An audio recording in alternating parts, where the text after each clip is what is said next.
Hey guys, I'm DC and welcome to the Soap Sanctuary where all soap lovers are welcome. This is our General Hospital Week in Review. Who dat? Who dat? Guys, I wasn't on last week, guys. I was just really busy. As you can see, I posted my skit to my new skit series, All My Haitians. That's gonna be in the description box below. Guys, want to click on that, check that out. But before I start this review, which we all know who this is gonna be about, a lot of stuff to cover this week.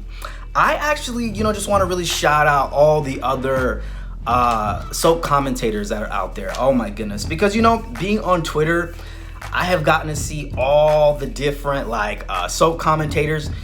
There's really a lot of them, so I don't really have a lot of time to follow everybody, but I definitely get the chance to kind of see what everybody's up to. There's so many out there, and they all have their unique style, which I think is pretty cool. You've got GH Sunday Shift, you've got Max Updates GH on Twitter, you've got 10th Floor GH Podcast, you've got Port Misery, you got Albert Bostic, you've got Brock TV. I might forget some people, so don't fault me, guys.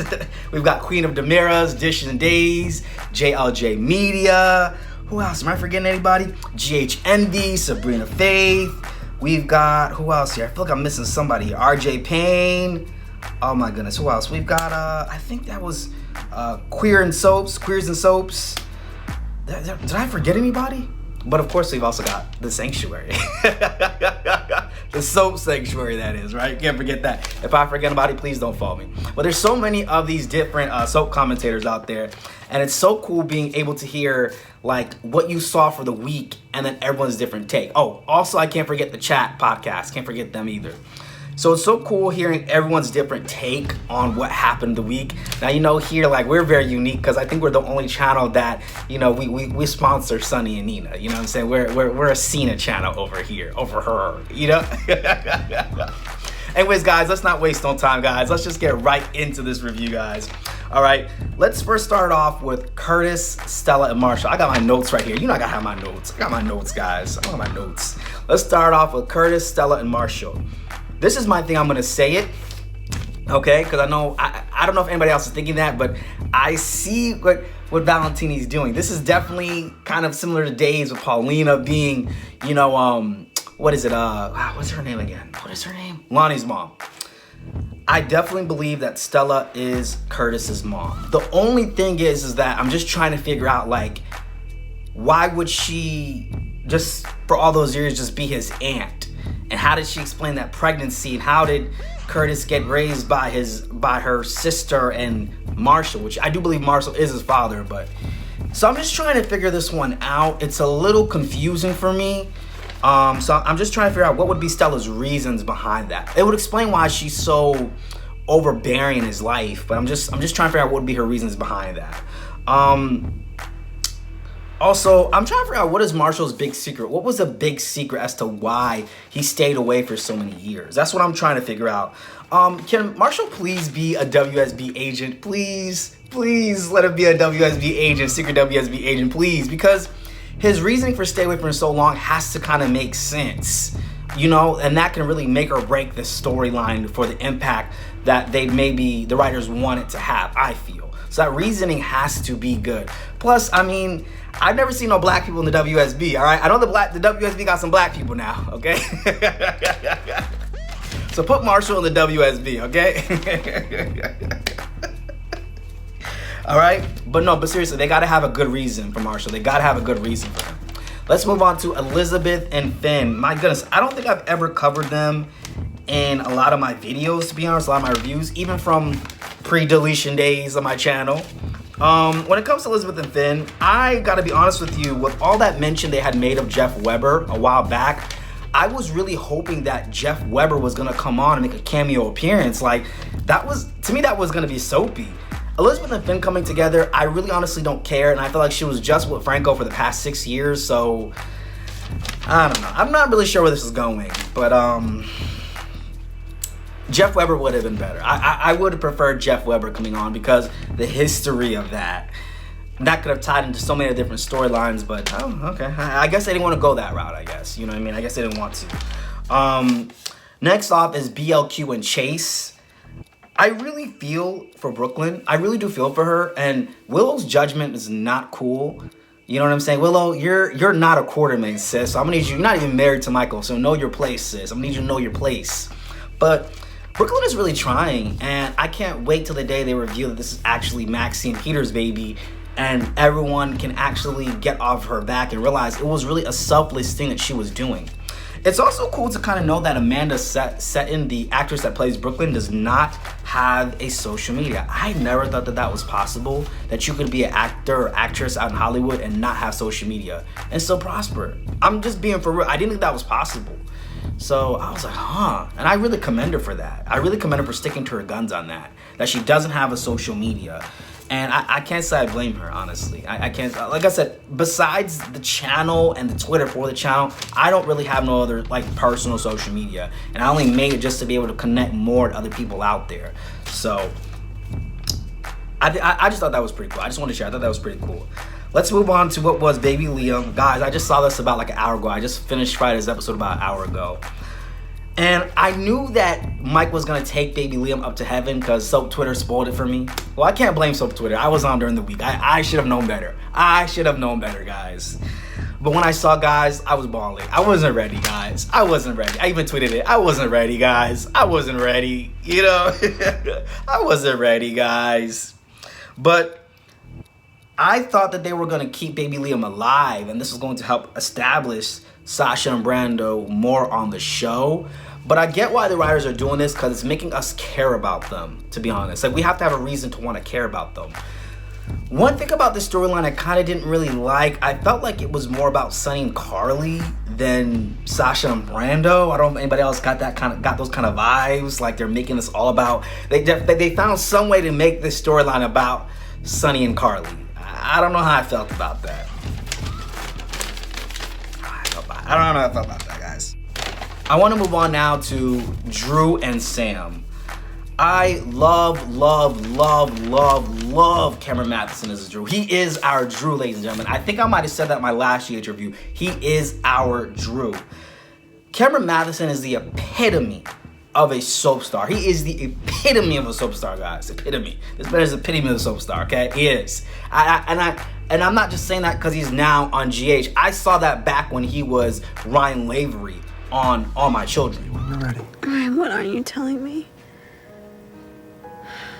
Just that.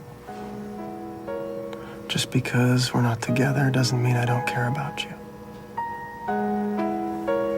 Do I still care about you? I hope so.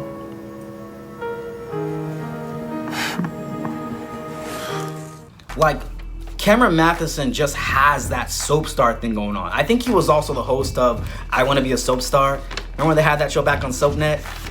Man, that was the good days. Bro, what y'all know about that? What y'all know about I Want to Be a Soap Star back in there? If you're a real soap fan, you know what I'm talking about. I don't even have to even explain this any further about that show. If you're a real soap fan. Let's talk about Brad and Ms. Wu. Who that?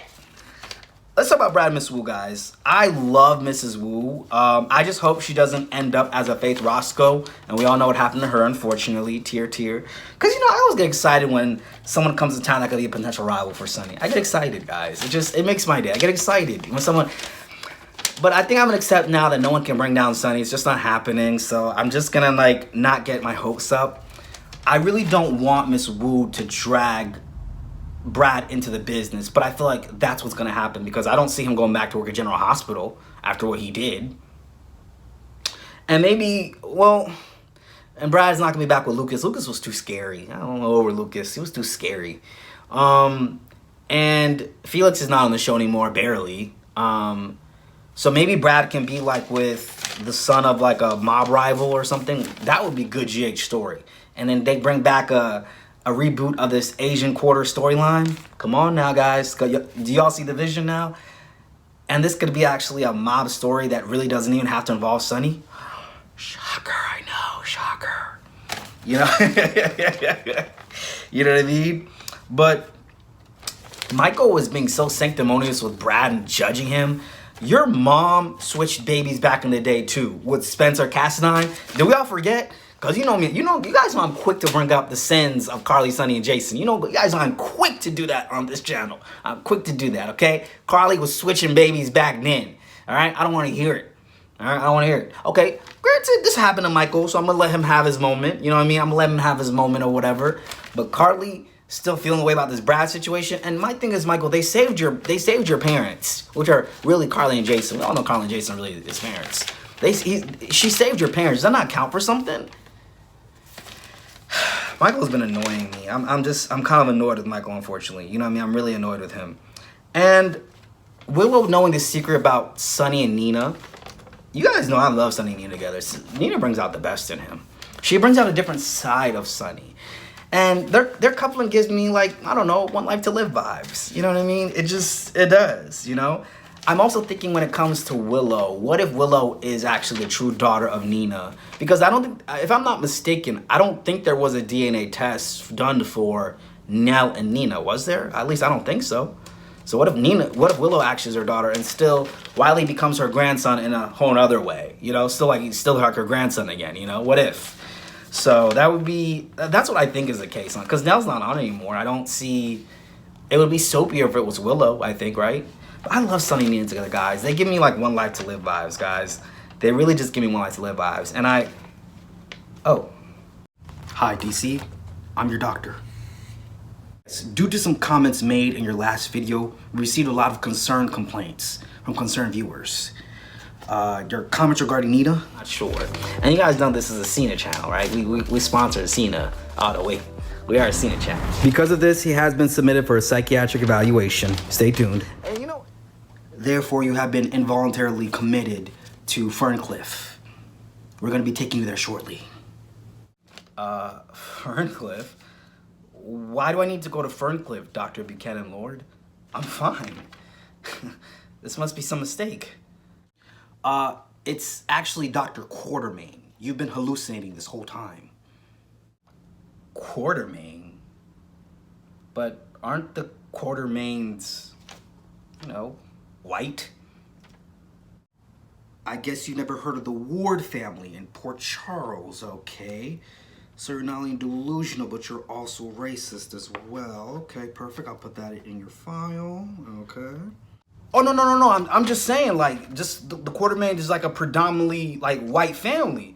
You know what I'm saying? I'm not racist at all. Listen, I have lots of black friends who are part of predominantly white families. I'm just saying, look, Dr. Quartermain, is there any way I can assure you that I'm not racist? Let's just move on. That's irrelevant for right now. I have here my notes that you have been supporting the couple that is Sonny and Nina, which they're not a couple.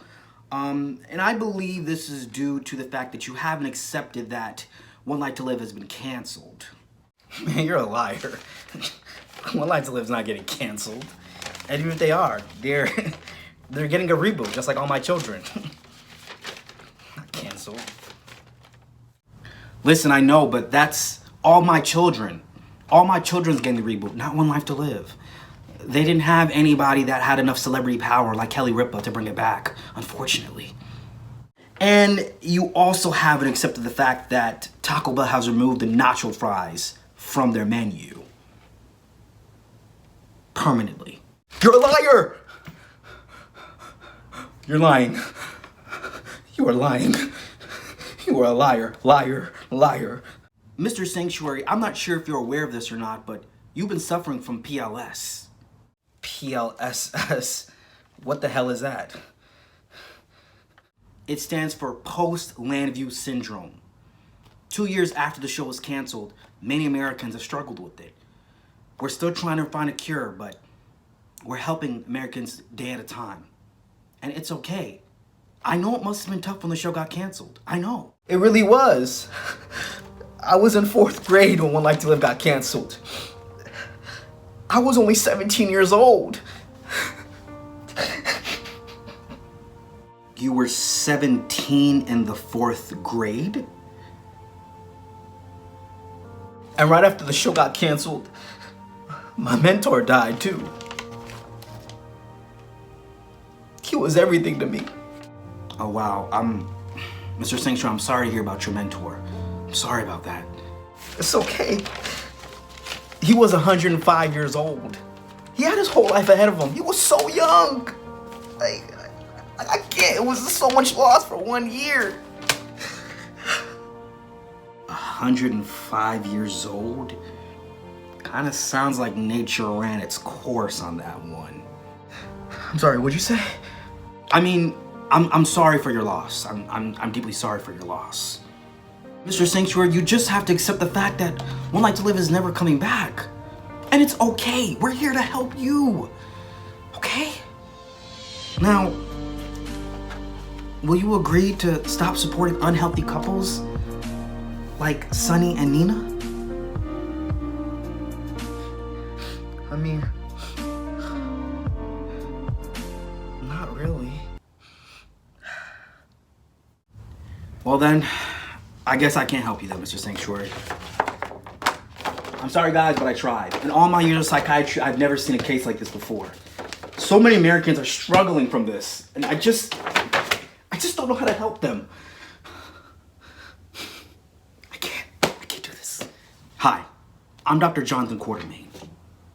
On January 13th, 2012, tragedy struck Americans everywhere as a daytime serial drama, One Life to Live, was canceled. Many Americans to this day have still not recovered, and many are suffering with the disease of PLS, post-Landview syndrome, and many don't even know that they have it.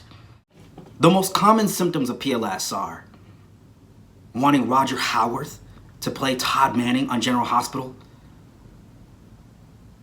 loving the producing style of Frank Valentini, and the most common symptom there is supporting the idea of a romance between Sonny and Nina. If you or anyone you know has displayed any of these symptoms, will you please call that number at the bottom of the screen? And together, we can help. Thank you.